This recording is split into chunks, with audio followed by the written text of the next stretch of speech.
Bonjour à tout le monde. Aujourd'hui, c'est le 21 septembre 2023 et nous sommes très près de la fin de l'été parce que l'automne va commencer dans 2 jours, donc le septembre 23. Ça veut dire que finalement, petit à petit, les journées deviennent plus courtes et les nuits deviennent plus longues. Et puis voilà, ça c'est la vie, c'est la planète et puis enfin c'est le système solaire dans lequel on est. Mais est-ce que ça change quelque chose dans le marché? Non. Dans le marché, non.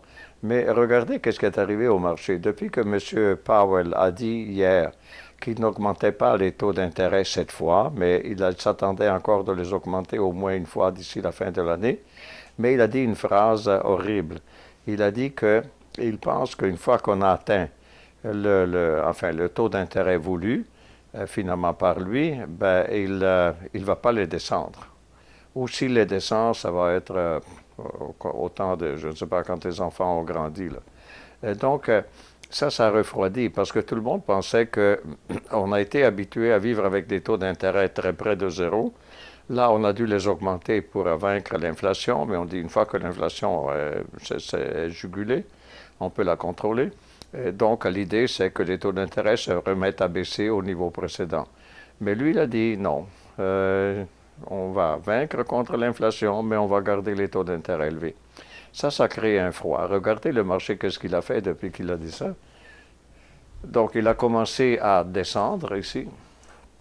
Je ne sais pas si on la voit assez bien, mais finalement, vous le voyez, il était, mettons, il y a 2 jours, il était à peu près à 445, et là, il est rendu à 433.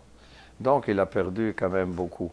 Le pire, c'est qu'il fait une configuration, comme vous voyez, c'est une configuration AM, et s'il va plus bas que 430, qui est le bas ici du point pivot, du grand M, ben, le marché va se corriger. C'est ça que ça veut dire. Donc, c'est ça le froid que ça a créé, c'est le fait qu'il veut garder les taux d'intérêt. Une fois qu'il les a augmentés, il les garde à ce niveau-là. Euh, Peut-être il va les descendre plus tard, mais on parle vraiment de beaucoup plus tard que quelques mois là, ou tout ça. Donc c'est ça, ça c'est la réalité. Bon, mais tout ça, de quoi on va parler aujourd'hui? Aujourd'hui, on va parler de la loi de C. Donc l'autre fois, le dernier qu'on avait parlé, on avait parlé de la main visible de Adam Smith. Et puis, soi-disant que l'économie s'arrange à tout seul si chacun fait son propre intérêt à produire des choses. Et la vraie richesse, ce n'est pas celle du roi, enfin de l'or que lui, il a dans ses voûtes, mais la vraie richesse, c'est le travail de tout le monde. Ça, c'était révolutionnaire, parce que quand il disait ça, c'était 1700, regardez, c'était 1776, dans son livre La richesse des nations. Et naturellement, lui, il était pour le libre-échange. Imaginez, c'était vraiment très, très innovateur. Le libre-échange, distribution du travail. On avait dans la vidéo précédente, donc sur Adam Smith et la main visible, on avait montré comment la répartition du travail pouvait se faire quand on avait le libre-échange. Et donc, le travail devenait plus productif finalement si chaque pays s'arrangeait pour ce qui était plus facile pour lui de faire par rapport aux autres pays. Donc voilà, et ça c'est pour lui. À présent, les années passent et, ah oui, avant de dire ça, monsieur Smith, Adam Smith, en réalité c'est le père, vraiment c'est le père de l'économie. C'est en quelque sorte, c'est le père du capitalisme en quelque sorte.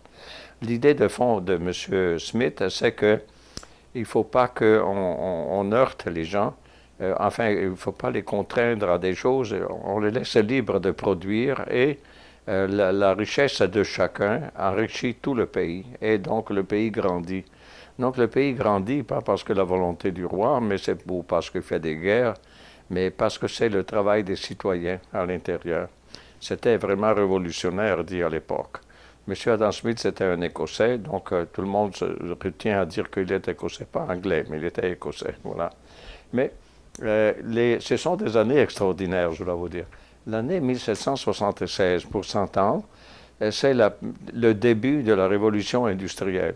La première révolution industrielle. Elle est née, cette révolution industrielle, en Grande-Bretagne, donc dans la deuxième moitié du 18e siècle, donc entre 1760 et les années après. C'est quoi cette révolution industrielle?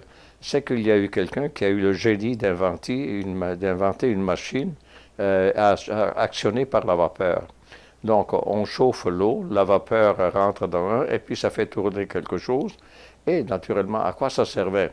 Ça servait éventuellement grâce à cette vapeur et grâce au fait qu'on transformait la vapeur dans un mouvement de rotation. On pouvait tirer finalement les chariots pleins de charbon qui étaient dans les mines de charbon. Donc, il y avait les mineurs qui remplissaient le chariot. Et finalement, la corde permettrait de sortir ce charbon finalement de la mine. C'était une grande révolution parce qu'à partir de là, on l'a appliqué au coton, on l'a appliqué finalement à beaucoup de choses. Et donc, c'était la première révolution. La deuxième révolution, c'est beaucoup plus tard, et c'est avec l'arrivée des chemins de fer, par exemple. Mais les chemins de fer, pour avoir un train, ça prend des rails. Mais les rails, ça prend de l'acier. Mais on n'avait pas encore l'acier en 1760. Et donc, ça a été inventé plus tard. On faisait des rails, on a commencé à les faire des rails de fer. Mais le fer se déformait, puis c'était pas bon. Donc, pour vous dire, mais la toute première révolution, c'était ça. Donc, c'était ces années-là, 1776, c'est pour ça qu'en même temps, vous avez en France, vous allez en France, et là, vous avez un monsieur extraordinaire qui s'appelle Jean-Bastien, c'est ça, Jean-Bastien C. Voyez-vous, Jean-Baptiste C. Et Jean-Baptiste C., c'est un hugonote. Ben, qu'est-ce que ça veut dire, hugonote? C'était un des protestants qu'il y avait en France.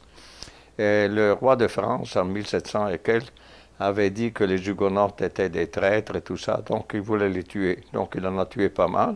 Et pas mal d'hugonotes se sont partis de la France et sont allés en Suisse, par exemple, ou en Angleterre. En Suisse, ils ont fondé les 6 banques. Vous savez, les 6 petites banques qui étaient petites à l'époque, des banques privées, qui existent toujours, ces 6 banques. Elles sont prospères et puis tout ça. En Angleterre, il y en avait un, qui est de ces hugonotes, qui a créé le chronomètre qui a permis finalement de découvrir quelle est la position des bateaux qui s'éloignaient de Londres et où ils étaient dans la latitude et la longitude. Donc ce monsieur hugonot, donc protestant, le père l'envoie en Angleterre. Non, c'est pas le père, mais enfin, il travaillait dans une compagnie et la compagnie l'a envoyé en Angleterre. Ensuite, le père l'a fait éduquer à Genève. Pourquoi Genève? C'est parce que c'était moins religieux ou moins contraignant, je ne sais pas, par rapport à l'Église catholique qui était très, très, très sévère dans son éducation, mais très orientée finalement dans les intérêts de l'Église et puis tout ça. Donc finalement, il crée un jeune homme qui est brillant et tout, et il écrit, ce jeune homme-là, il écrit le traité, regardez, donc lui, il est né en 1767, et en 1803, il écrit un livre qui est le traité d'économie politique. Le livre a été très critiqué, Napoléon n'en voulait rien savoir de ça, et finalement, il avait demandé de changer le contenu du livre, lui n'a pas voulu, ben, on lui a coupé la possibilité d'écrire et de publier autre chose. Et la loi de C disait la chose suivante, l'offre globale crée sa propre demande globale. Ou si vous voulez en résumé, mais ça c'est l'économiste Keynes, beaucoup plus tard, là, qui l'a concentré, l'offre crée sa propre demande. La question est, ça veut dire quoi, l'offre crée sa propre demande? Si on s'en va à notre siècle à nous, et pas si loin que ça, à M. Reagan. Le président américain en 1981 est élu finalement M. Reagan, l'acteur, comme on disait à l'époque. Et M. Reagan n'était pas un grand lecteur, je dois vous dire, mais dans sa bibliothèque, il y avait le livre de M. C. Et apparemment, il aurait mis en pratique la théorie de M. C. Selon M. C., qu'est-ce qu'il dit la loi? Il dit que laissons les gens libres d'être spontanés, d'offrir des biens, et puis ça, le fait d'offrir des biens, ça crée la demande. Et un exemple atypique, c'était, prenons l'immigré, par exemple, qui arrive d'Éthiopie. Il arrive aux États-Unis comme immigré, et puis finalement, il s'aperçoit qu'il n'y a pas de restaurant éthiopique. Mais lui, il est bon à faire le manger éthiopique. Je ne sais pas ce que c'est le manger éthiopique, mais mettons ça, c'était l'exemple. Et puis, finalement, il fait son restaurant éthiopique, en fait de biens éthiopiques, et finalement, il a du succès. C'est-à-dire, c'est l'offre qui crée la demande. Alors que, quand on se réfère à avant monsieur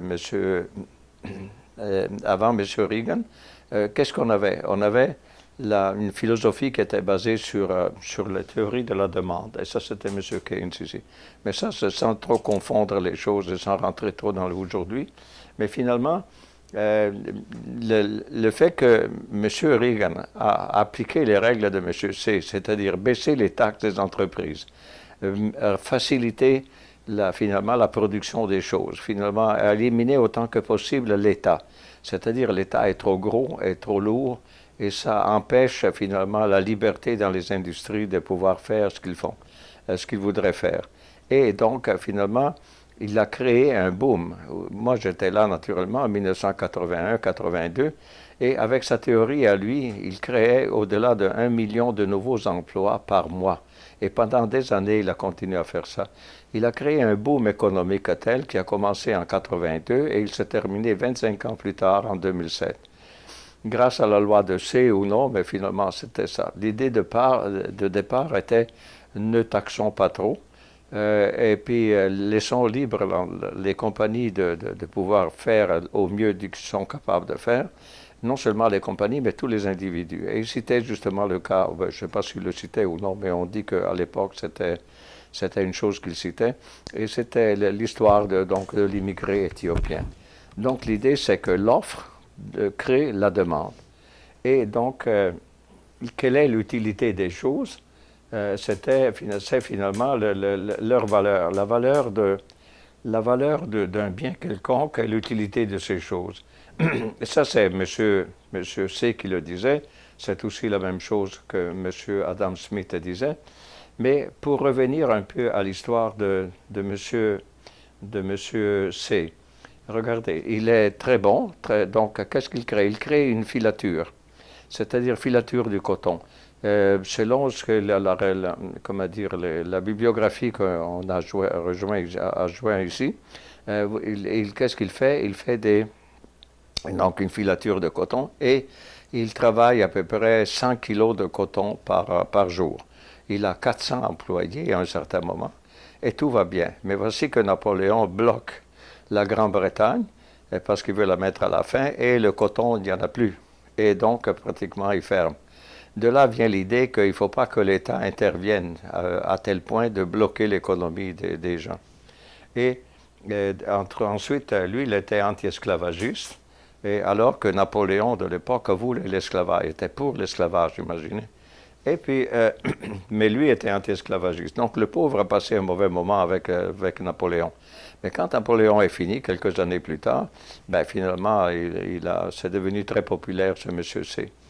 Et puis voilà. Donc, ces deux économistes-là, c'est marqué ici, regardez, ils sont les pères, si vous voulez, de l'économie classique. Donc l'économie classique, c'est celle, encore une fois, de M. Adam Smith, voir le vidéo précédent, et celle de M. Donc, excusez-moi, je confonds les prénoms, par M. Donc, Jean-Baptiste C. Comme je vous dis, c'est vraiment très bien. Après quoi, il y en a d'autres, on pourra en parler dans d'autres vidéos, mais ça, c'est les deux bases. Est-ce qu'aujourd'hui, c'est encore comme ça? Non, l'État intervient beaucoup, c'est toute une autre histoire, finalement, aujourd'hui qu'on vit. Mais ça, c'était la base de l'économie du marché et donc la base de l'économie dite, finalement, de l'économie classique. Après, l'économie a évolué, est devenue l'économie néoclassique avec d'autres, enfin, c'est variation. Mais les pères, vraiment, de l'économie actuelle, ce sont ces deux-là. Et donc, et voilà. Et après quoi, ben, c'est tout pour aujourd'hui.